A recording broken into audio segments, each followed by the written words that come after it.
everybody. It's Lo, your host, and the rest of Vols ATB crew. We've got Brando, Alex, and Drew, and we have so much to cover tonight, from baseball to football, the recruiting, NIL, Spire, everything else. Bussin' with the Boys featuring Coach Heupel. It's pretty awesome. But tonight we're going to start with us hosting Alabama. We won the series, but everything happened, it seemed like. Apparent ban on home run celebrations. Tony V got thrown out.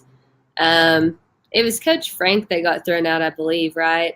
Frank Anderson. And then I also saw a child get hit with a foul ball. So it was just a wild weekend. Let's just start out there. Friday's first night of the baseball series. I mean, for Friday, it's like no secret. The home plate umpire, it was atrocious what we had to witness on Friday night, game one of the series. I don't know if it's, where he was standing or is he just blind or, the hatred he has for our staff. But this guy just could not see a strike zone. I don't know how many balls or pitches that were going to guys' ankles. And there was a stat I saw on Twitter where this guy missed 57 striking ball calls, absolutely atrocious.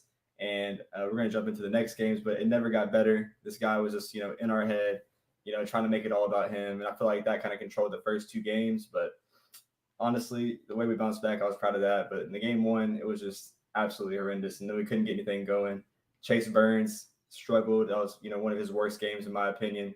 And for him being a, first day starter, just kind of tough to see. But game one, had to get it all off our chests. Yeah, I mean, that was a really tough performance to watch, especially after they struggled offensively, to Tennessee Tech earlier that week as well. This is the second straight, game now that Burns has really struggled, pitching within the first few innings. He struggled a lot in that Friday game against Missouri as well. So I don't know if there's something that's maybe up with him or if he's a little cold stretch, but they struggled. They struggled badly offensively, as Brando said as well on Friday. Just couldn't get anything going with the bats. And, when you miss 57 calls, within the strike zone, I mean, it's just there's nothing that was going to go your way. Awful. Yeah, Jeff Massius is god-awful as an umpire. Never should not be umpiring any college baseball games whatsoever. Absolute disgrace. But, they bounced big time those last two games for sure and made a statement, I believe, in my opinion, to the rest of the conference. Yeah, I think Brando really just hit the nail on the head when he said it was basically a nut showing contest, and he called Tony V's bluff, and Tony V showed up. He showed up in that man's face. But it's weird. I always make basketball references, so I'm a reference to the Memphis Grizzlies game last night. The refs wanted to be a part of that so much, and I don't understand what it is when some type of officiating crew gets it in their head. Maybe not even crew, just individuals get it in their head that it's I want people to see me make this scene or make this call or something. And that's kind of what he basically accomplished the whole weekend. And that was it. Let me just show my hand in and piss a bunch of people off and then go about my day, pissing people off enough to where we're tracking them in the airport of Tyson McGee or McGee Tyson, however you say it. But so please refrain from attacking individuals. Guys, we have such a horrible reputation as a fan base. We cannot be doing it. All right, come on. Let's just think things through. All right, we whoop their ass in baseball. We can't. Thanks. This is for all of us. No, absolutely. Not just here, but Twitter, whatever. Whoever's listening to this, do not go talking to the refs or the umpire boards. That looks really, really bad for us.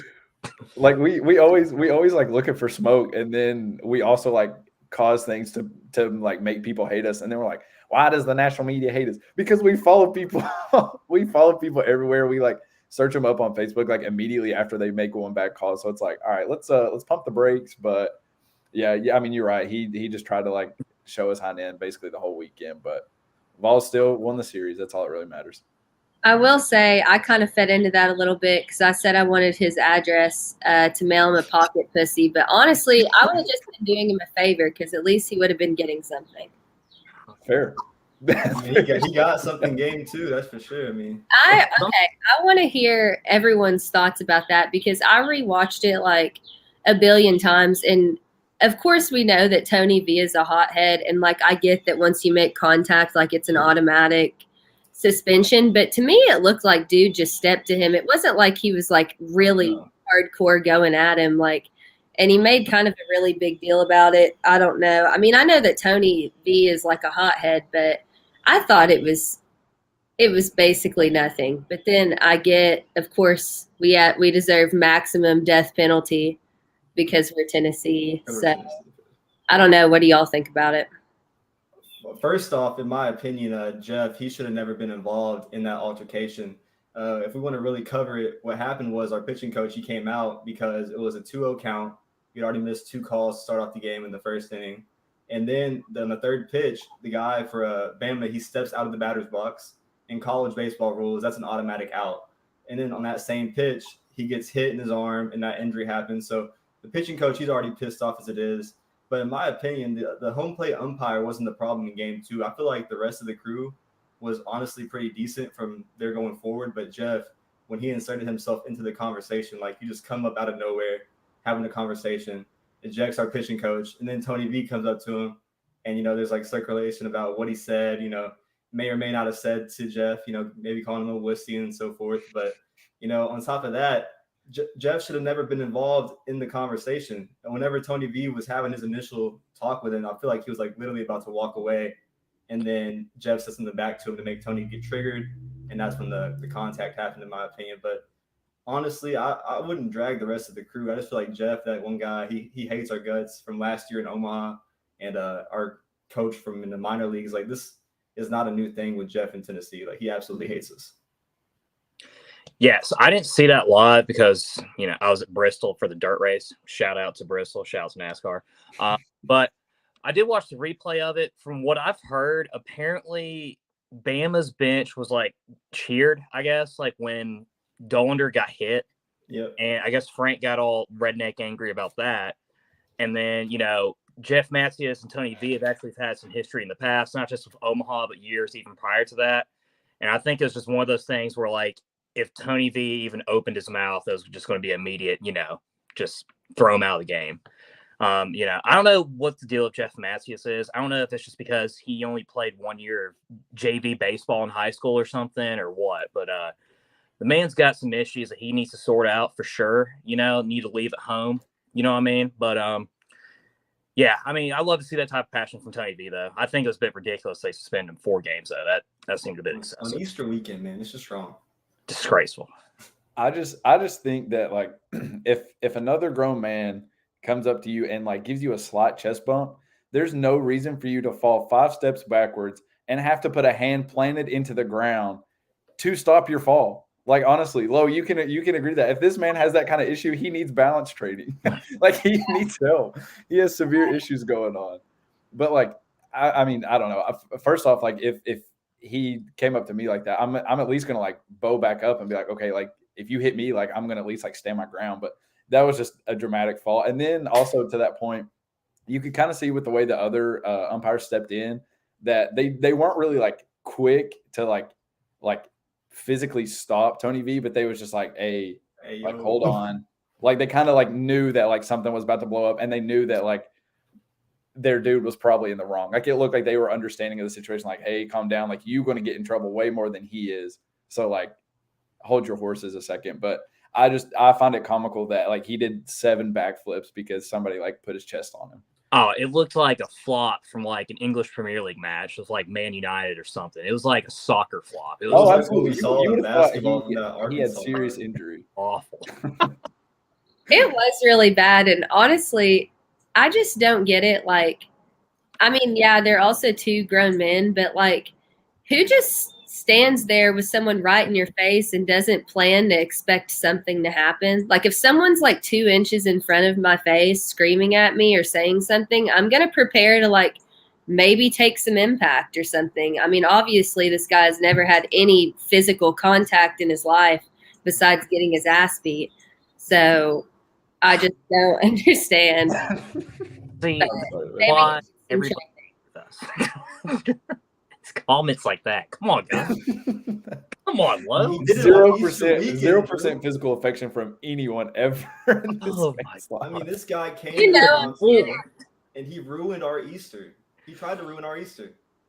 That's true. Really though, I mean, we outscored Bama 24-6 in those 2 games. I'd like to think there was a bigger picture than the bump incident, Bumpgate. So I'm just saying, like, if we didn't take it into our own hands, I'm like kind of scared of how that series worked out because in like game 2 and 3, the bats did come alive. Like you had Jordan Beck, he hit 2 homers, Trey Lipscomb hit 2, and I think Ortega even hit 2 himself. So like 3 guys with 2 home runs apiece, and I was like 13 or 14 or 27 like runs in the series. I think came off at home runs, like absolutely ridiculous. But if that hadn't happened, I wonder how the officiating and umpires would have made it about themselves and what would happen with Jeff because game 1 and 2 he was all there. Maybe this is just me. I just kind of had a random question that I thought of. Do you feel like our team? I feel like I see a lot more of this, but do you feel like our team hits a lot of solo shots? Like I've kind of noticed that I see a lot of like single home runs. I don't know if that might just be me, but I feel like Luke does a lot every time he comes up to the batter.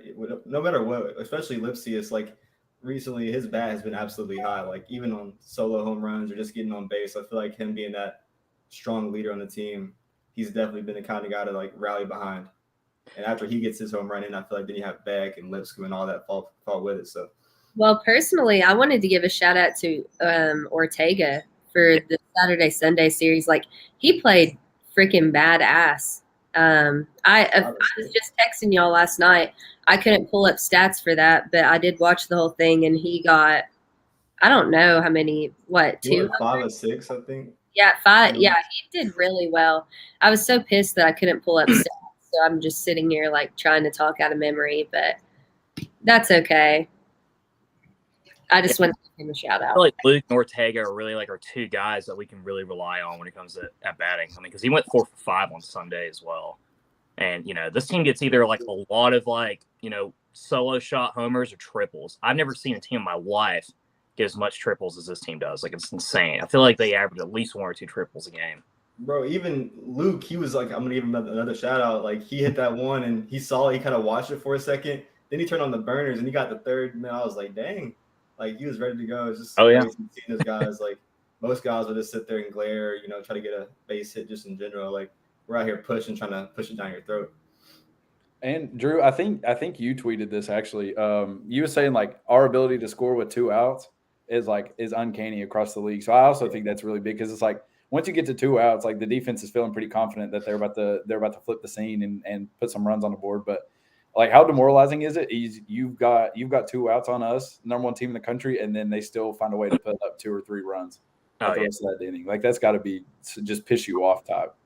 Oh yeah, I mean like this team's clutch, man. Like in game time situations where they really need to get runs in, with literally the only exceptions are that Tennessee Tech game and Alabama on Friday night. Like that is literally it. Outside of that, it's like in any situation where they need to get at least a couple runs in, they manage to make it happen. And I mean, there's a reason why, like we're the odds-on favorite to win the College World Series this year. I mean, this team just – I feel like I'm saying this every week, but this team is ridiculous. Like, honestly, it's wild.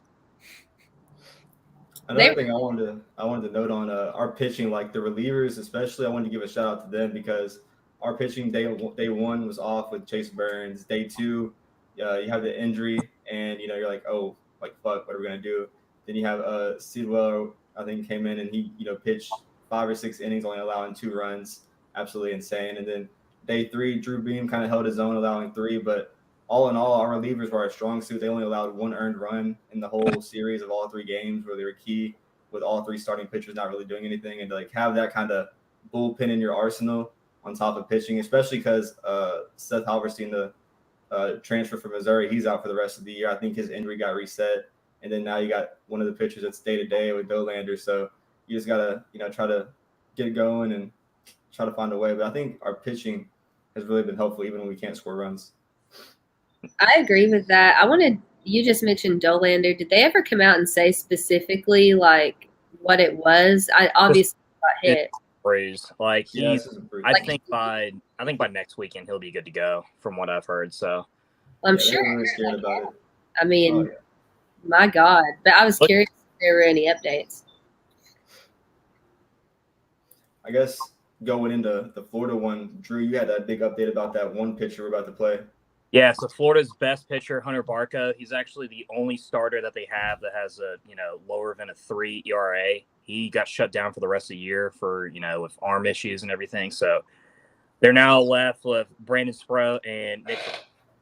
So both these guys have over 4.2 ERA, and, I think they each only have 3 wins this year alone. And this is a huge issue that Florida's had all season with their starting rotation. So could have happened to a better team, especially this weekend. So I'm ready to watch us chomp on those Gators this weekend for sure.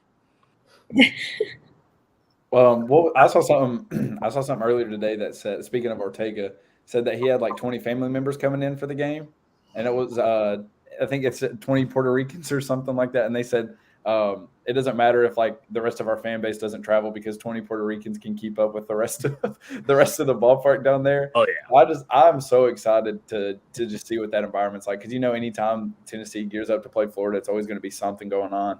But I would love nothing more than to only hear 20 Puerto Ricans and however many other Vol fans are there just cheering their heads off while the Vols just sweep Florida. That'd be nothing better to start my weekend and get these finals weeks started. But that's what I'm looking forward to. Anytime you can beat Florida, absolutely for it. Same thing with Bama. Won the series, but now we're looking for a sweep. So let's get that turned around and see what we can do down in Gainesville. After Drew's bit of info, I'm pretty confident in sweeping that series, even if it's away. I'm not really concerned about it. That's also funny about his family. Like, they'll probably have a ballin' ass time. Mm-hmm. I love Puerto Rico, and all the people are so lively and fun. It's such a blast. Great place to go. I guess another note, since we're going on the road, the Vols in baseball, we haven't lost a road series since 2019. So absolutely ridiculous. I don't expect that to change at all this weekend with that starting pitcher out. I just see us having fun with the bats, and if there's 20 Puerto Ricans with our crazy fan base on top of that, I'm just kind of scared to see what we're going to do in Gainesville. People already hate us baseball-wise, and if you make some Gator fans hate you, they're going to get toxic. So fuel to the fire, baby. Honestly, if you live anywhere near that stadium, you got to go. I looked it up just for the hell of it. Tickets are $15 for that. Oh, my God. You got to go. Like, they must not be expecting much. Oh, that's true. They're just trying to make some money on those tickets. Can't really blame them. So. Absolutely. I mean, they did beat Vanderbilt in Game 3. I think they lost the series 2-1, but they did find a way in 12 innings to beat Vanderbilt. We swept them. So I mean, if that says anything. That's the weird thing about this team is that, they got swept by Georgia. They lost LSU. They lost to Vanderbilt. But they also beat Bama and Arkansas series-wise at home as well. So, they're not that bad of a team at home, but they're so inconsistent that I just feel like we're going to be just too overwhelmed, honestly. As long as our pitching holds up, I think we should be fine. But I think our pitching coach, he should be back, right? I think he only had a 1-game suspension. Yeah, he's back. Yeah. That'll be good to have that kind of key staff, because the guy on third base, I give a shout out to him. I don't know the coach's name, but man, he was doing it all by himself. I remember seeing in the game of Bama, he was running from the dugout, running back out to the third base, giving signals, talking to the bullpen, trying to do everything by themselves. And he was like, yeah, it's not the first time. It's happened before last year, the year before that. Tony V kind of has his moments. So it's just, good to see a big, strong staff all around. I wanted to give a shout out to him. Well, and also worth pointing out just how awesome our team was to rally around and not only win those 2 games without their head coach, but beat the brakes off of Bama in those 2 games. I mean, obviously they have enough internal support staff and just are confident enough to be able to come out no matter what they face, and dealing with Dolander out with that injury too. All of it just kind of happened at once, and they did more than fine. So does Tony get to go back? He gets to go back on the final game of the series, right? Yeah. So that'll be interesting. So if I'm wondering, since you're a suspended coach, can you travel to Florida, or does he have to stay in Tennessee until Sunday and then make his way down to Florida, or does he have to be away from the team at all? Or I think he could travel. I think him traveling with the team is not an issue. I just think it's the fact that he can't be inside the stadium on Friday and Saturday. So. Yeah. Well, can he be at practice? Do we know that? Can he coach practice? I mean, I think he's only suspended for games. It didn't practice. So I mean, maybe not suspended as I don't know, a suspended head coach. I don't know what that means. I guess his games are. I mean, Bruce did that his final year here, when he was like suspended for those 8 games, he would like, be practicing with the team, give them like a game plan, and then what's his name, Tony Jones, I think, who was the assistant, would just go along with that. So if I'm Coach V, sorry to cut you off. If I'm Coach V, good. I'm getting far away from Gainesville, finding the nicest beach I can on Friday and Saturday, going and exploring Florida, having a good time. Like, don't worry about it. Your guys are gonna get it done. Probably check his phone and be watching come game time. But if he's not, go out there and enjoy it while you can. That's a free vacation. Shit. I was gonna say, he probably not even mad about the result of the suspension, because at the time we were struggling a little bit. We dropped a game to Tech and we dropped that first game to Bama. So he probably took that and used it as fuel to the fire, like you were saying, Lo. Like that did turn around the complexion of that series and at least our team for the little bit. So I mean, coaches do that at times. Like coaches in basketball, they'll get technicals just to like start something that maybe gets a fire under their team's hind end. But I think that's one thing that like we definitely need to make sure that we do everything we can to hold on to Tony V for that reason, because you can tell that dude's players would run through a brick wall for him any day of the week. Oh, yeah. And that's the type of dude you need leading your team. Somebody that's going to not only like push you in practice and push you in workouts and push you in games and stuff like that, but somebody who's also like there on the other side of it, who's like, I'll go to war for you if you go to war for me. Like that's how you create what we've created now. And I respect the shit out of that man. I'm sorry. I think he's doing great things, and I hope our pocketbooks are wide open for him. So, oh yeah. I mean, even us as fans, like, again, we are going after people in the airport because they made him upset. Like that's how much we love him, and that's how much we would fight for him, because we know how much he'd fight for our team. So shout out Tony V. I don't care if you get suspended 100 games, as long as we keep winning, you keep doing your thing. I just want to make it known I was not the fan going after Jeff in the airport. That was not me. Want to make that is so crazy on Twitter. And again, do not do that. That is not a good that is a very easy way to get yourself arrested, especially all in all, though, man. Just all in all, that man Jeff, man, you can't deny what he did this weekend and the impact he did on college baseball. If I'm Bama or Tennessee, I'm doing everything I can, because even both ways, like he threw that one Bama coach out. I'm making sure that this guy, to call the SEC, call the block list, make sure this Jeff Matthews guy is on it, because there's a reason he's banned from umping in the major leagues now. He's banned from triple league ball. Like, this guy is a horrendous umpire, and the fact we had to go through a whole weekend with him, I do not want to see another series this year with this good of a team to stop like kind of greatness that's going on. I don't want to see it. Well, I have another thing. Was he the guy that eliminated the fur coat and daddy hat? What kind of trip is he on? What in the hell? Who gives him the authority? Again, it's like I said, like he probably only played 1 year of JV baseball, never made the varsity. Got hit by a pitch and cried, and it was like, fuck it. He has this like just ball that makes him want to be up. It's kind of like what my dad used to call it, especially with refs when he would get technicals when growing up when I was playing basketball. He'd call it Napoleon syndrome. He probably has that. So, little man syndrome, ain't that what it is? Same thing. Little man syndrome. He would just call like the refs anytime they were on a power trip. He would just call them Napoleon. Do you think he was calling the strikes under the feet because that's the only thing he could see? He couldn't see over the catcher. He looks a lot like a redneck version of like PC Principal from South Park. You know what I mean? With the glasses and the teeth and the ridiculous facial hair, like to a T. Except he's probably like maybe about, no offense, probably like 175 pounds heavier than that character. So no offense. You know how you stop us from like wearing a daddy hat and putting the fur coat on? Pitch better. Okay. Play better baseball. Honestly, if it makes you that mad that we celebrate our home runs, prevent us from hitting home runs. Okay, that's it. Like, it doesn't have to be like an umpire stepping in and being like, "Oh, y'all are having too much fun. Baseball's got to be boring." Like, that's people quit watching baseball for that reason. So like, if it's fun and it's exciting and people are like talking crap to each other, that's what you want to see. Like, you want to see action. Yeah. So if you really want to keep us from like doing well, like, get better. I'm sorry. I hate that. Like, if we're celebrating doing stuff. I just want to get to the bottom of why the fuck we stopped doing it. Like, were we going to get fined? Like, who says he's the say-all, means-all? I mean, I don't see him having any upper-level authority whatsoever. Like, why the fuck did we stop doing it? That's Yeah, a ugly Probably, facial hair, and that he was it. probably requested it, but like I'm pretty sure they did it on Sunday anyway. I'm pretty sure they brought out the fur cut and the daddy hat back on Sunday anyway. So I didn't see it.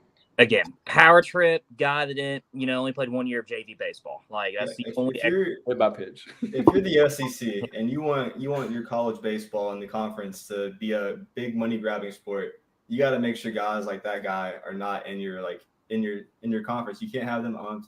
I know like everything SEC, all we talk about in basketball, baseball, football is how they're $1 billion company, $1 billion investment, and they don't have good officiating. It's absolutely horrendous. This was like a one guy thing, but still controlling the impact, getting our guy gone for 4 games. You never want your coach gone, even though how badass it was. It's absolutely ridiculous. And if you want this to be, big and you want it to have the full potential and, people to turn on Tennessee baseball or any team in the SEC, like you gotta fix it. Hey, I want to interject with a funny comment that somebody just said on the feed. It was Ron H3. he said that dude looks like old boy from Dodgeball. He does. He looked just like him. That stupid facial hair. He was ugly too. Like, dang, bro. Like, you can't be making a fuss if you like look like that way. You already look. Scene at the very end of the movie where he they lost the tournament and he's like all bloated eating fried chicken and with his shirt hanging out, all 300 pounds. That's Jeff Matthews right there. Hey, he said, how did he end it, Drew? He said, "Fatty make a funny." Yeah, funny. That's exactly what he did when he threw out Tony B. He's like, "Oh, guys, come on, we're better than this, all right." Yeah, we're better. All right, we'll talk about Jeremy Pruitt then. Our little guy Jeff. No, I agreed. Jeff was our new JP. Jeff is the problem. But Brian Young, he hopped in our DMs. He said we should have kept wearing the fur coat. If we're going to be the bad boys of baseball like we want, then we should just go all out. Fuck them. So I agree 100%. Absolutely. Wear that fur coat. Put that daddy hat on. They'll bring it back. I don't care. Fuck it. Next thing I want to see is a fucking brass knuckle added to the outfit. Oh, no, shut. These are the comments that we said we can't. But, and you wonder why literally everyone hates our guts. Like, come on, guys. Hey, come on. We gotta have Let's be mature. Not brass knuckles low. We can get a ring. Imagine a ring with the outfit. God, I hate that people are gonna take that seriously. Please don't. They're gonna be like, "Low said to." I was just listening to what she said. Oh, God bless. And then it's just gonna be like this little cut of like me saying it and then nothing afterwards. Well, I took a pair of brass knuckles and began to figure out why they won't let me in. I'm giving my all, damn it.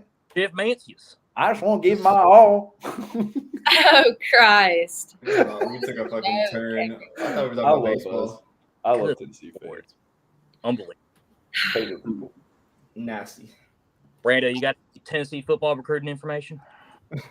I actually do, Drew. I really, really do. Actually, this past weekend, it was like a huge, huge week for Tennessee football recruiting. We landed 2 huge in-state recruits in Trevor Duncan, 4-star edge on Rivals. Trevor Duncan, strong defensive end. Then you also landed the number 5 edge in the nation, number 1 player in the state of Tennessee, Caleb Herring today, which is like a really big announcement yesterday. Really big win for Tennessee, landing him over teams like Georgia and Miami, finally hopping in the boat early to an already elite class. That brings Tennessee's overall number of top 100 recruits to 3. Last year, we had 0, by the way. So 3 already top 100 recruits. One of them's an in-state. Other one's a 5-star quarterback. And then, you also, more on the way, you got Sylvester Smith, 4-star safety. He's announcing on the 26th.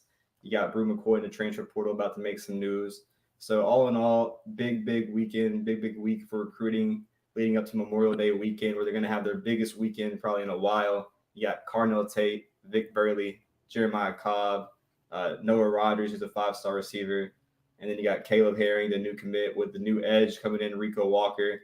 And that list is going to keep on growing because there's like new 5-stars and 4-star prospects reaching out to our staff every day trying to come for a visit. So really expect that to kind of grow.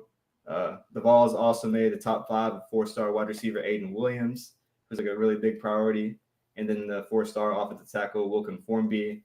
I think he's like a top 20 tackle in the nation. So really, really big recruiting. You're kind of seeing Tennessee kind of bloom. all the people said Josh Heupel couldn't recruit, couldn't do this, couldn't build a relationship. It's not just NIL money. It's not just everything going on. Like, these coaches are building relationships, and they're getting guys wanting to come in. And you got more guys seeing it all happen and wanting to show up on campus, like 5-star wide receiver Brandon Ennis, the number 1 receiver in the 2023 class. He's set to use his final visit probably on Tennessee or another team. If you get that guy here with Carnell Tate, and you have those 2 receivers like Kyler Casper, who I'm not going to try to throw a shot on, kid. That's no disrespect to him, but Noah Rogers and Brandon Ennis, like, those are two top 10, top 5 receivers. That's a really, really big key for this offense. And then in the trenches, the number 2 offensive tackle, 5-star Francis, I'm going to fucking butcher this, Mago, I don't know how to say it. Number 2 offensive tackle. Yeah, he's originally from California. The Nico connection's kind of there, but he attends IMG Academy with Carnell. So they're kind of working them both to get a package going there, try to land 2 IMG guys. And I think both are like top 100 prospects. So it's absolutely ridiculous what you're seeing on the trail. And just kind of getting forward to it. Going to be really, really big weeks coming up. But you land the number 1 guy in the state. It's a really good week. I think one of the biggest things about all this recruit news that's around us is that we really have so many coaches, and so many, I mean, like, just the big 3 that like kind of always talk about us. Not Dabo, but Dabo, Saban, and Kiffin. They're all 3 out here trying to virtue signal and be like, well, those guys in East Tennessee are just paying players. Like, they're not building no relationships. They're just buying whoever they want, and this is just a market. And then you're going to screw up the team dynamic. Like, he ain't been doing it for years. Like, anytime that somebody doesn't commit to Bama, they drive in a new Dodge Challenger in crimson red the second they put pen to paper. Okay, so I take so much joy in hearing Kiffin say, "Oh, in East Tennessee they're doing something funny." Like, you're just mad. You're mad. So I don't know. I just had to throw that out there. I love it. They aren't very smart. I mean, it's legal now, and then they decide to back for it. Like, we're actually following the rules. Sorry, you guys haven't. They're mad that, like, we're doing the same thing that they were doing, and we used to be bad at it, but now we're like getting good at it. And they're like, oh no, they might compete. They might have a following. So it's just all out of fear. Like, it's all out of fear, and I love it. That we should be feared. I love every second of it. This class is going to be so badass. Like, I am out of my mind ready for football season. I'm so ready. 100%. Yeah, I mean, I think Heupel's already shut the haters down with this, like, you know, with the sentiment that he can't recruit, not just in-state, but recruiting in general. You know, and it's like what Brando said, mentioning Francis Malgo with a 5-star offensive tackle, Carnell Tate, you know, Malik Benson is a JUCO, number 1 JUCO wide receiver, and 5-star wide receiver Brandon Ennis. These are all guys where Tennessee is trending upwards in their recruiting, you know. And I was looking it up today just because, you know, I had nothing else to do at work today, so I decided to look it up. And, you know, we had the number 2 recruiting class in 2002. You know, we've only had, I think, about 3 recruiting classes in the last 20 years where we've had top 5 classes. You know, if you even land about 2 of these guys, like Carnell Tate and, you know, Francis Malgo, I mean, that's 3 5-stars right there alone. This recruiting class right here has the potential to be one of the best recruiting classes, if not the best recruiting class Tennessee's ever had. And you have to consider that Heupel has been able to do that in his 2nd year. Now, I know there's a lot of factors, that NIL is involved in all this stuff as well, but that speaks volumes for him, considering that Fulmer was feared for years on the recruiting trail. Like, and the job that he's done is just night and day compared to the last, you know, 3 stooges that we had as our head coaches for this football program. Jeremy Pruitt. All right. Thanks. And I guess already, you know, looking at it, you're already at the number 8 class right now, and that's with the combined rank with on 24/7 with both transfers and commits. And right now we have 0 transfers for the 2023 class, where other teams already have 3 or 4 going on and getting them in for this semester, kind of abusing that rule. But you do have some transfer portal action going on. You got Brew McCoy that everyone knows is, you know, trying to set to make a decision soon. I think he has to do something by May 1st, if I'm not wrong. So expect something like the 1st of May, or maybe that weekend on the 31st or something. He might come out with an official announcement there. I don't think any other team has kind of been involved there, but, you know, if you can get involved with that Francis guy, or, you know, do whatever you kind of do for the 2023 class, Like if you get some help in the trenches like that, that's a guy that's, going to be a 3-year guy, probably first, second round pick. And, you can really get those guys and attach them here with what we're to offer, not just on the field, but with the NIL. And, not to mention today, the new law passing with the state of Tennessee that Governor Bill Lee signed, that Tennessee now can have like a hand on with all of its coaches, any sport, kind of involve them with what they do outside of things of Tennessee athletics. So that's really big, I feel like, because there's a lot of opportunities like guys like Juice Davis that host those events for NIL Inspire that, we've been involved or been invited to in the past. And now that coaches like Coach Hype, Rick Barnes, Kelly Harper, they can go out there and, do a charity event or, raise money for their team. And then that's going to, eventually benefit them NIL wise, which is absolutely insane. And I think we're like one of the first states to do that. So taking advantage of that, getting it done while you can. I think the only other two are like California and Texas or someone else. But, joining teams like USC and the recruiting, like it's absolutely ridiculous. The standards for the bar for this class is absolutely high. I'm seeing like maybe top 10 at least, top 5 if you excel right. And if you go like 9-3, 10-2, and you just have like a crazy season like that, that's going to make more guys believe you on the field with already what you're offering off the field. Like they know you're a good coach. They know everything they're hearing. They're like about the relationships, and you have guys coming here and rage about the coaching staff. If you put it on the field, like that's where you really get like top 5, top 3, top 2 classes. And Drew said you haven't done it since 2002, 20 years ago. I think now's the time. Like you got to do it sometime, now or never. Mm-hmm.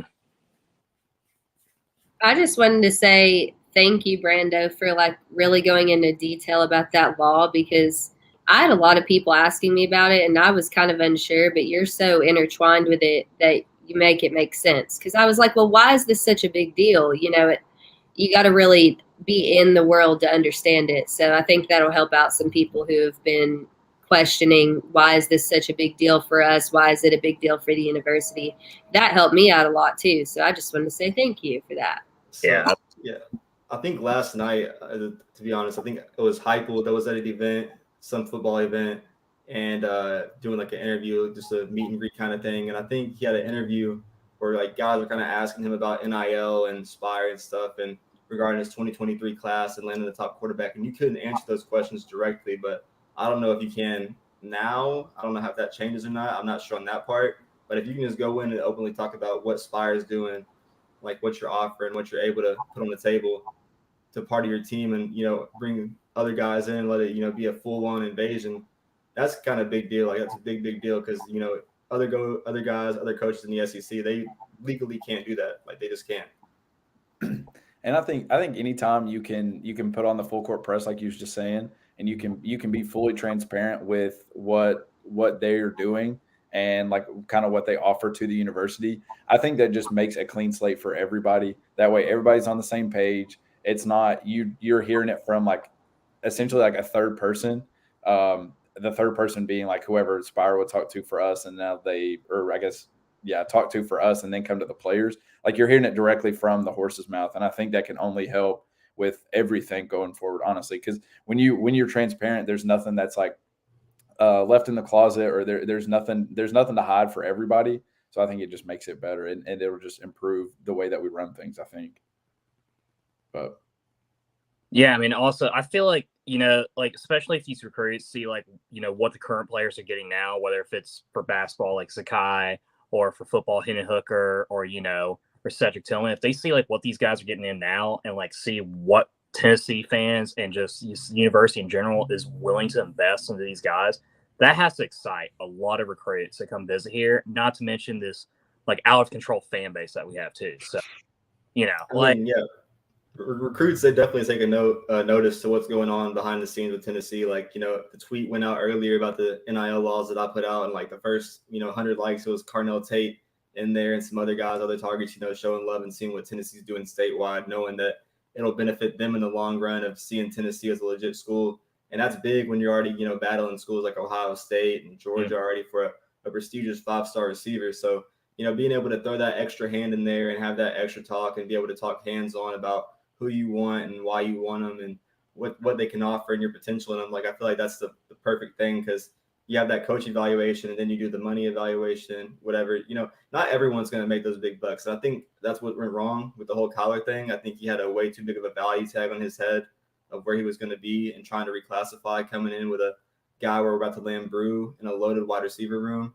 I just think that, he felt lowball. But to be honest, like, you really have to understand that not every high school receiver or high school player is going to be valued that high. Like, there's positions that are valued by the NFL more in a draft, just like there's going to be in NIL with like edge rushers, DBs, linebackers, a quarterback. Like, you want to go and find a leader and a person that's going to lead your team and invest in the right person. And not everyone's going to get, however many digits they want. So I feel like that's a big thing for kids going forward, to kind of humble them, like understand that just because you're not getting that big offer doesn't mean you're not valued and a priority to these teams.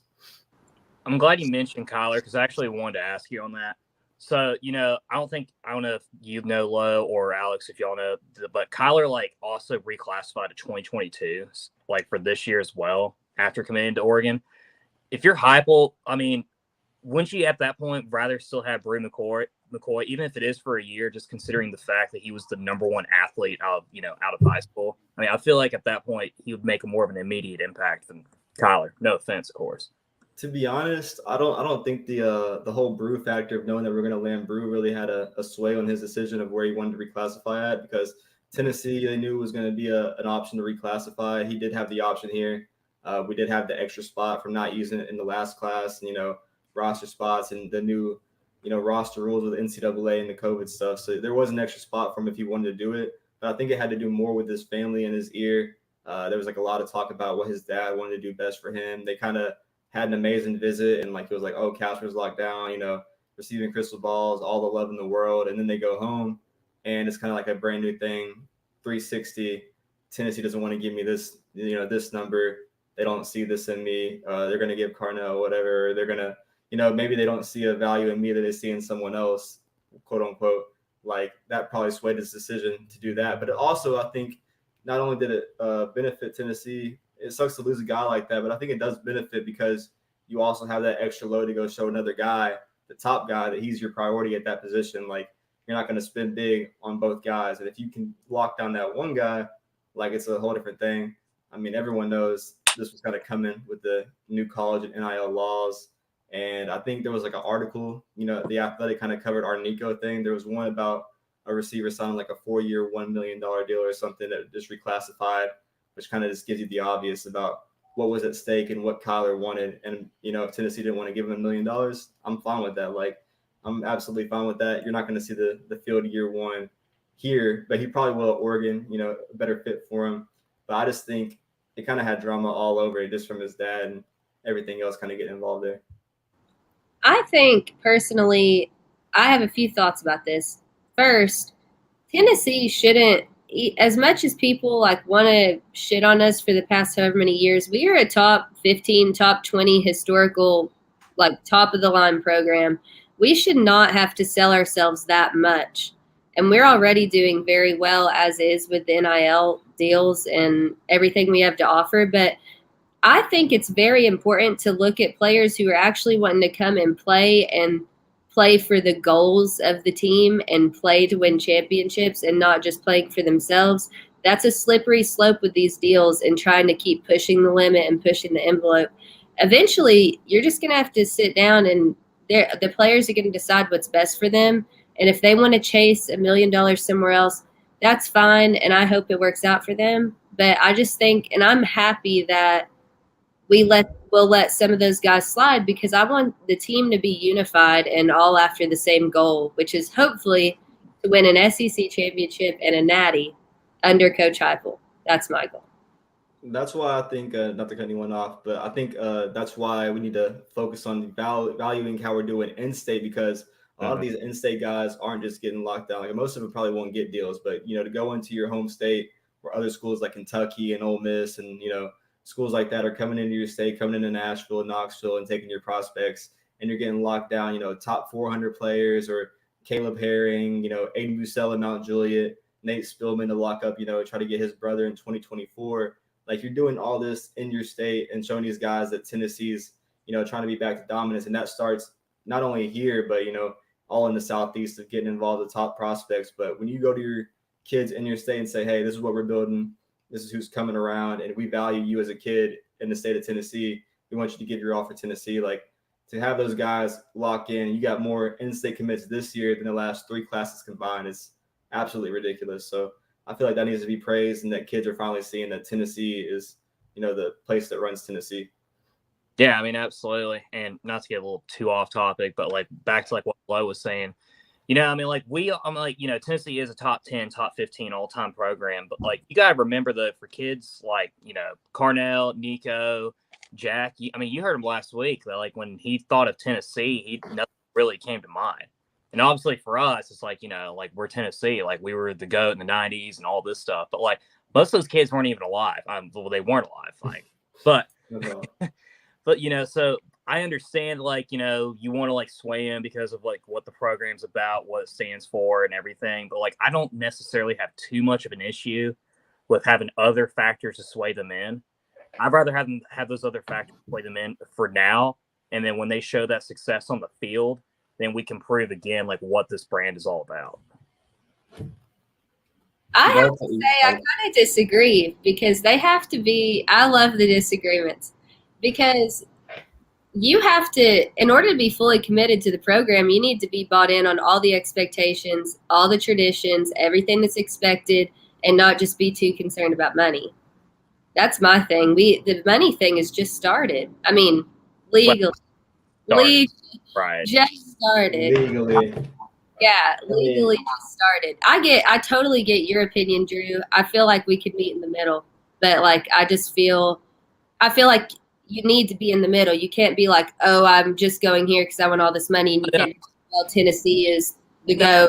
So yeah, absolutely. I mean, I agree with that. Like, where you have to have a middle ground where, like, obviously having that type of like, that offer would be nice, but also realize like what this program's all about. But like for a lot of those kids, they don't know Tennessee is anything. Like when they think of Tennessee, I mean, I hate to say it, but like they think of us like losing to Vanderbilt and Georgia State. Like they don't think of us winning the national championship in '98 or winning, being in the SEC championship every other year or anything like that. Like they think like Ole Miss has more than we do. And I mean, and I hate to say it, I mean, I really do, but like they've had more success than we've had in the last 10 years, and so like it's important to like remember that factor. But like I agree in the middle, like like where they have to like believe in here and be committed to like what Tennessee football is all about. But the money factor is important though.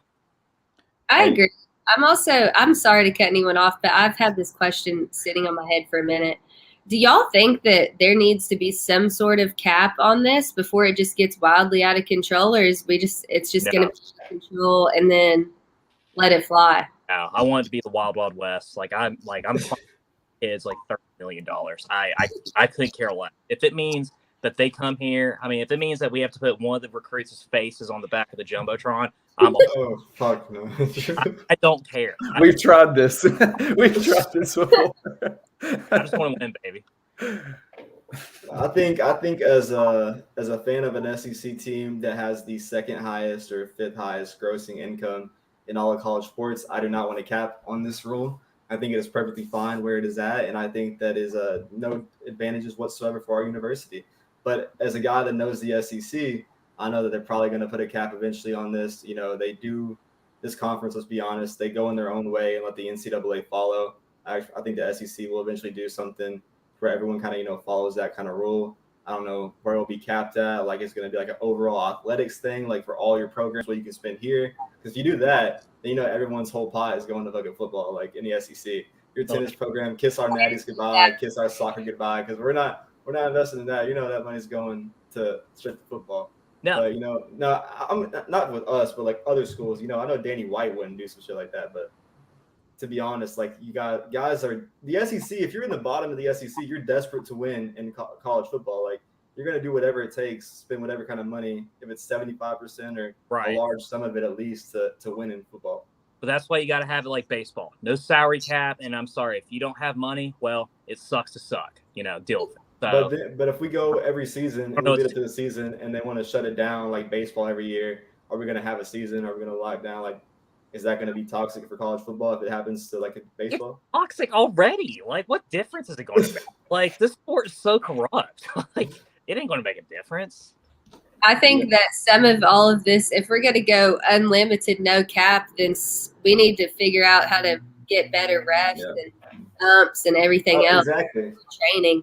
I mean, it honestly is pathetic just how many instances you see in every sport in the SEC.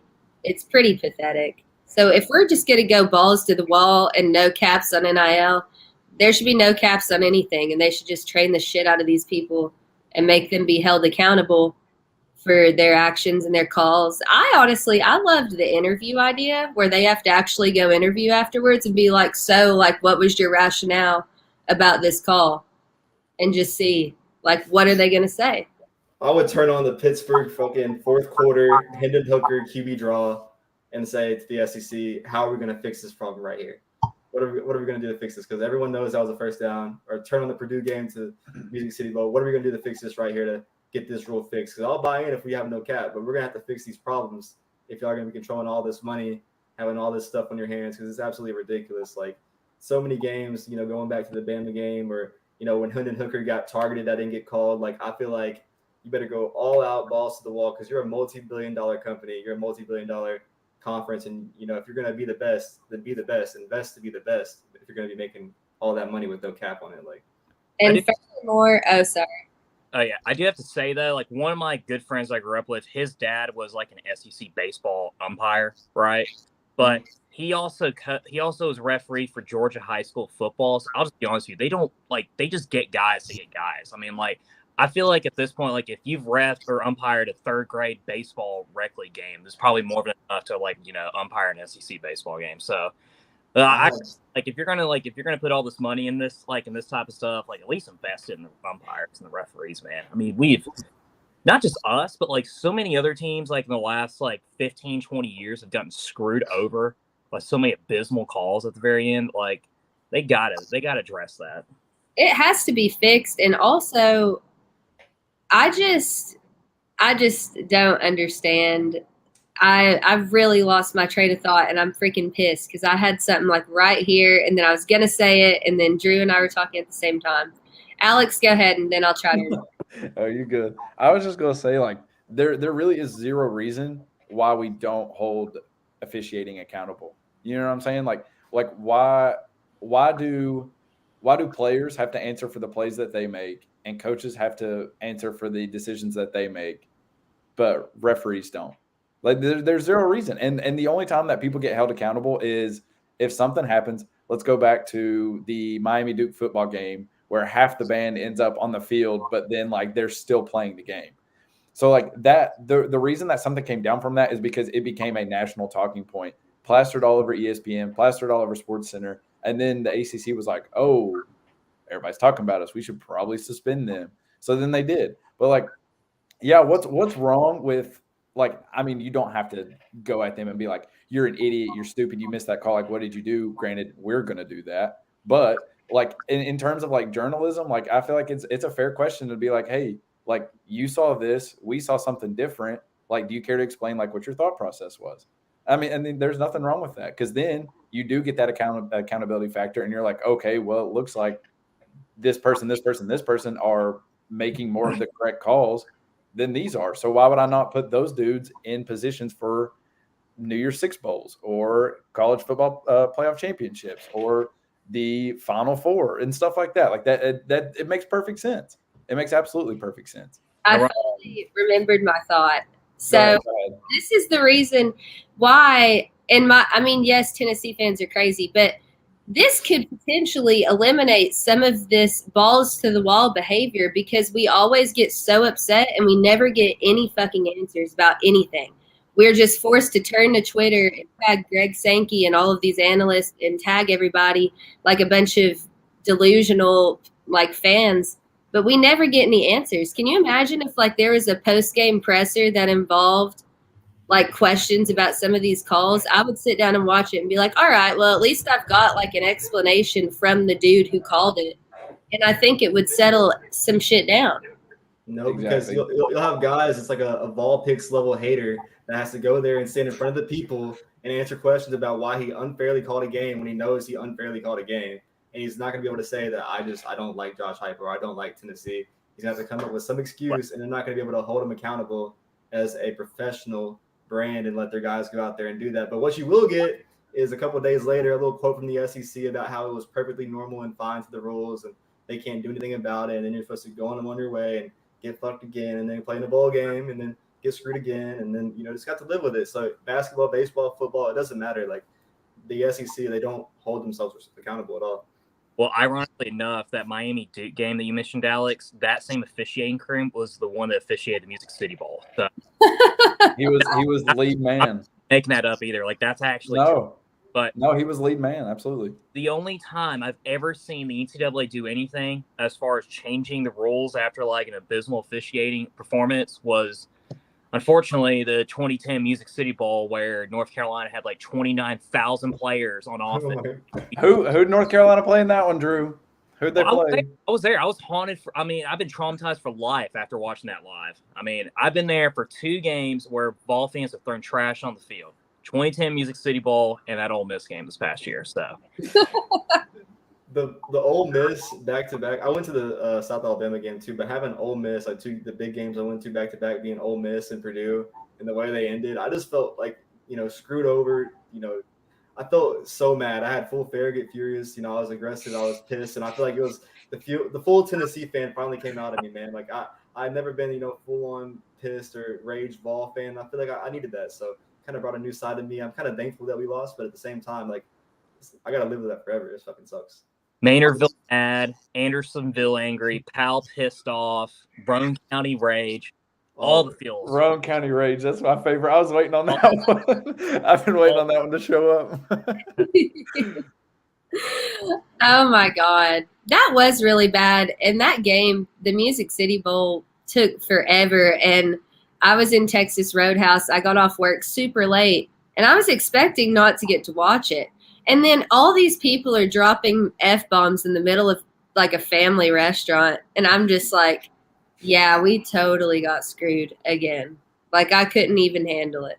That's not even that bad. I recorded that game because I had to work till 6 o'clock, and I literally turned off all the notifications, all that stuff and everything. And then except for one of my buddies is like, man, we got screwed over. And I'm just like, oh my God, what happened? And then literally watched 4 hours of that till it was midnight. I've never been so pissed off in my life. I mean, and I've seen everything happen with this school. I was gonna say that game started like 3 or 3:30. I was at it, and it started then, and it was sundown for probably about 45 minutes to an hour when it ended. And I was like, dude, how long have we been here? Like we've been here for hours. Like I'm pretty sure it lasted like 5 hours. I was like, bro, first off, like we won already. Second, what are y'all doing? Like why are we still here? Like this game is over. Please just end it. And then there's like, I'll never forget what it felt like to watch that replay, the touchdown on the Jumbotron. Like we cheered when it happened, obviously. Mm-hmm. The previous play's under review. I look at my friend and I'm like, they're going to do it to us. Like they're going to. They wouldn't review it if they didn't want to. So then they go. And mind you, every review before this had taken at least 15 minutes. They go up there and they go to the booth for like 5 seconds. All right. Yeah, no touchdown. And we were like, huh? Like what? And then they showed the replay and we were like, bro, go replay it again. Like, what are you up to? Oh, you're watching the wrong game. On that. Isn't it crazy? We talk about the refs, right? And they go and review a play. And then you go and you call someone in Birmingham, Alabama, and you discuss it for 5 to 10, 15 minutes, however long it takes, 2 commercial breaks. And you go out and you say, yeah, that's the one.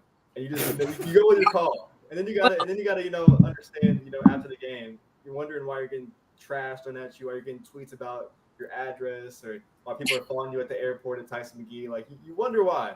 But that was the thing about like the 2010 Music City Bowl, right? Was like they ended the game. The refs are like, the game's over, Tennessee wins, and then like 5 minutes later he comes out and he's like, the play's under review. And then it's like everybody's like you got Derek. How it's under review? It's over. Yeah, I was like, you said the game was over. It ended. You can't replay that now. Like, replay them all then. Replay all the games we lost up until this point if we just going to do this. Like, let's just run the clock back up. It's so ridiculous. Watching Tennessee athletics, I'm telling you. Roane County rage, baby. I love that one. I can't wait for them to screw us over against Florida this year. I already know it's going to happen. Oh, full-on checker kneeling, Billy Napier's. You think it was bad? He followed Jeff Matzius at the McGee Tyson Airport. If they screw us over against Florida this year, literally Knoxville will burn down the ground, and there's going to be death threats. There's no doubt about it. Oh, man. It's going to be an SEC crew that fucks us that time because in the Music City Bowl is an ACC. But I think in all of the regular season play, like it's on your conference. So another SEC play, I don't put it past them, honestly. Seeing Tennessee coming back, all this glory in the media, I would not put it past them come the third week of the season to just bend us over and put us against the barrel of 50 states. Just fuck us right there. But I kind of was going into my next topic. If you wanted to talk about the next season, what do y'all see happening next season? Because I see a lot of people like 8-4, 9-3, 7-5, being Negavoll. Like, what do y'all see to kind of close it out? I feel like you land Brew McCoy, you land some defensive guys if you can, find some spots. Like, there's no reason everybody returning and, a second year Heisman dark horse candidate. You should go at least 9-3. Let's pipe it down. Tennessee hasn't won 10 games or 9 games in how many years? Let's take a step back, okay? Let's take a step back. We still got to remember that we have to go at Pitt, and Pitt looks like a top 15 opponent now since they got that quarterback from USC. They're not going to be easy. We got at LSU. Last time we won at LSU was 2005, okay? We got to go at Georgia. We got to still play Bama. I'm just saying, I still think this team will go 8-4, maybe 9-3. I am not going to say, though, I think 9-3 is the top of the ceiling for this team. Worst case scenario, 7-5. I mean, if you win one more game than you did last year, that's what I consider. So we went, we finished 7-5 last year. If we can go 8-4, then we're on the right track. But I will not in a million years ever say that we're going 9-3, because every time we get our hopes up, it turns to shit. And we all get redneck angry, and then we want to fire the guy. So let's just pipe it down a little bit. All right, let's just pipe it down. Yeah, successful. Do what? I said at least 8-4 is a success, but I mean, shit, you got to grow. You got guys like South Carolina, Missouri. If you lose to one of them this year and you two, after you just hosed them, there's. And we have a defense that allowed a walk-on quarterback throw 5,000 yards against us in the Music City Bowl. There's a lot of room for improvement. We're still trending the right direction, though. Don't get me wrong. I'm right there with Drew. I was honestly thinking 8-4 because I try to be cautiously optimistic. The last time we got excited was 2016, and we dropped games to Vandy and South Carolina that year. So I'm also pumping the brakes. Also, the last time we were at LSU, we tried to defend a goal line stand with 15 players. So we're going to have to figure that one out too. That's amazing. We had 15 players on defense on our fault, and then the opposing team the same year had 29,000 players on offense, and we still lost both games. That's so balls. Yep, that's us. And then they changed the rule later. Oh my god. I'm thinking, I'm being slightly cautious. Now later on, as it gets closer to football season, I expect us all to still be here. And I want to do a full game by game prediction and run through that. That's kind of a season opener. That's one of my favorite things to do.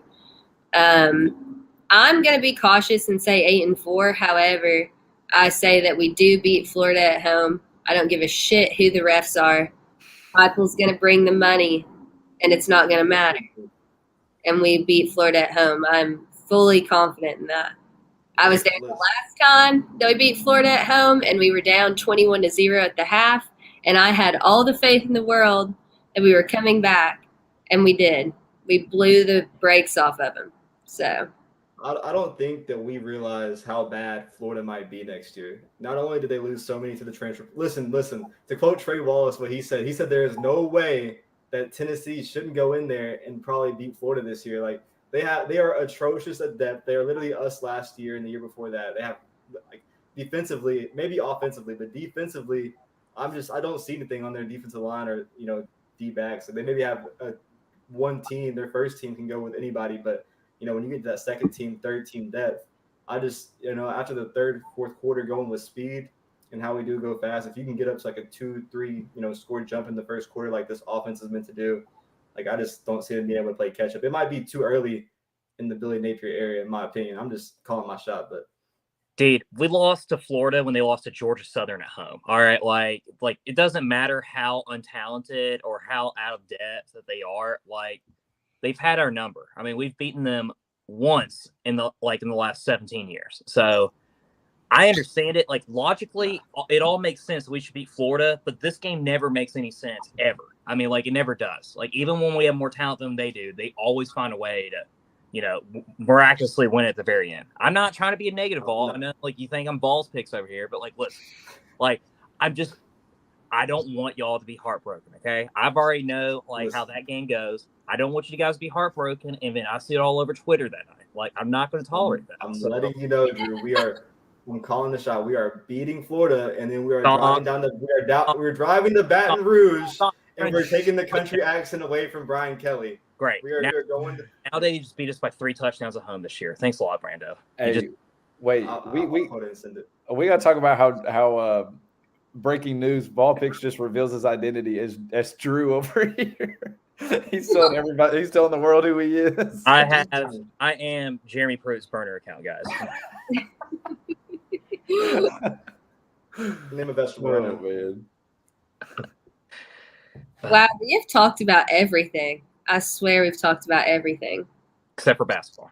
Yeah, basketball. Except for basketball. Let's talk basketball. We need to talk about that. I mean, we just only have 2 notes, really. Just transfer portal stuff, I guess. Last week we talked about all the exits out of basketball with everything we were expecting, and kind of what we kind of hinted at. It's Tennessee looking to reload and improve with their reloading in the transfer portal. You got Yuri Collins, the nation's leading assist leader. He kind of jumped in the portal this past weekend. There's kind of been some Tennessee chatter there behind the scenes that everyone's been talking about. So I think Tennessee's in a really good spot there to land Yuri Collins. And then you got the other guy, Julian Phillips, the 2022 guy that decommitted from LSU. He was, looking serious at Tennessee or going to the G League. But now Auburn kind of laid in there and came a factor. So it's going to be a Tennessee-Auburn battle. Vol fans hearing that, they hear Tennessee and Auburn, they're like, oh, God, not again. But, I feel good about it. I think this guy's a top-level prospect. And if you want to play and you want to win and start immediately, you go to Tennessee because, you have those exits. They're looking for immediate impact guys at that position. So I like it. Yeah. Other than that, just quiet. We're just listening to the Brando nugs. That's all. We're just taking it all in. I'm hyped. I'm fired up. The whole Caleb Herron recruitment, it got me fired up because I know I kind of knew before a lot of people. I hinted at y'all in the chat like, hey, this is about to go down. We're about to get a big time commit, about to shock the world. Because I feel like they really needed some good publicity after the whole past weekend with what, happened with Casper. And then you do get that good publicity. You lock down the #1 player in your state for the first time in I don't even know how long, like probably at least 4 or 5 years, like absolutely ridiculous. Like it's been a while since you've locked down. So, controlling your state, locking down your state, not letting guys rage you, I feel like off to a crazy start. And I think this month and next, like the recruiting is going to be ridiculous, like absolutely ridiculous. Yeah. Close the borders, build the wall. Oh my God. What? Wrong time. Sorry, my bad. You've been celebrating the holiday too much, Alex? Oops. No, I just got out of class. You know that. I got out of class at 7:55. Got in this at 8. Let's not get out of control. I say that as I've went like, this is what happens when I don't have notes, guys. I just say everything that's on my mind. Shout out to us going on 4 and 5 minutes. Roll, as we mentioned about, we're going to send over pussy pockets to, like, yeah. We're talking about the holidays. At all today, yeah. Woo! That's what you said. You literally. You tweeted it word for word, bar for bar. Even though this has been the most out of control episode we've had, at least since I've been here. Well, that's because there's no notes, so I had no structure for my brain. It's just going. Yeah, that's fair. Fair. It's okay. That's why my Twitter account is the way it is. Oh my God! What a show! What a show! I'm had a great time. All right, Brando, do you have anything else to drop? We forgot to mention Jay White retired. That's another big basketball news thing. Longtime coach Jay White, he retired and is gonna. What the fuck? That butcher his name? Yeah, Jay Wright, not White. Jay Wright. He retired. I was mentioning to Drew before the episode. A lot of these big time coaches, kind of crazy to see the college basketball landscape changing so much and seeing all these guys you kind of watch for years and heard, them being elite level coaches and kind of seeing them go. It's a new era, and it's like a lot of young-minded guys getting picked up. So I'm interested to see where college basketball goes as a whole after the game changes. So, but interesting move of them to hire Kevin Neptune, who, which hell of a name, by the way. That's, an awesome name. But for a guy that went 16-16 at Fordham, really, really bizarre choice of head coach. But maybe they know what they're doing. I don't know. Only time will tell. I guess so. Jay Ryan, next coach of the Lakers. You heard it. Oh my God! I'll close my statements on this. Someone said that NBA in 15 years, and I'm telling you, that's what's going to happen. Hey, I'm just happy about the Grizz, baby. Boston's over here getting a struggle right now with the Nets. It's not looking too good for Boston and Grant Williams, but hopefully Joe Johnson and Josh Smith will be able to bounce back on Friday and get the Hawks a win over Heat. Golly. Wow. Blast from the past. Holy cow. That's crazy. It's like I was telling Brando. I was like, dude, I've been so out of touch with NBA basketball that I still thought Joe Johnson was playing for Atlanta. Not only was that like this. Apparently for over 10 years he's retired, so I was gonna say that's like 10 years old and like 6 teams ago. At least 6 teams. Man, someone on Twitter said 10 Man Jones. He tweeted this saying that Jeff Macias owns Wounded Warriors $2 for that chest bump against Tony Vitello. I don't know if y'all saw the picture of Tony Vitello with the sign today when he was at the student event saying chest bump and it's $2 for the donation for Wounded Warriors. I thought that was pretty cool. It kind of went viral on Vol Twitter. That was cool to see, the first signing of Coach V outside of the suspension, and he's like kind of taking it in while being quiet, but to see some light shed on it and, for a good cause made me happy to see. Well, we're taking our crazy negatives and turning them into positives. At least we're doing something, right? We're growing. We're taking our death threats to charity cases instead. So we're progress. We raised $300K for, our guys. So. That's true. We're making moves, man. You can't change all at once. It's true. Like, we might send death threats to, referees. Jeff Macias and, might fall into Tyson McGee, but yeah, but hey, change. Oh my God, guys, my computer's literally about to die. I'm glad I looked up and I didn't just die out in the middle of the universe. Yeah, that would have pulled a U. So oh my God, yeah, both of them, catching strays at the end of the show. Brando Andrew. Hey, mine was like a whole entire different circumstances. Right, you just sounded like a garbage disposal for the front half of the time we was on here. That was a pretty tough debut, I have to say. Well, I'm about to watch the Toronto and Philly game, but apparently they're chanting "fuck Embiid," and that is some must-see content. So if we're done here, I'm gonna go enjoy some basketball. I don't know about y'all. Hopefully, Chris Bosh can be able to pull off an upset. All right, Drew, I'm done with your fucking shit. Hey, the only time I will. Sorry, this will be the last thing I say. The only time I will pull for a sports team out of Memphis is the Memphis Grizzlies. So grit and grind, go Grizz, go Vols. Low, take it away. All right, I guess we're done. Wild episode, fun episode. Make sure that you don't take our jokes seriously. It is sarcasm. Please don't take us seriously at all. Especially me. Until next time, good night. Go Vols. Go Vols, Go Vols, baby.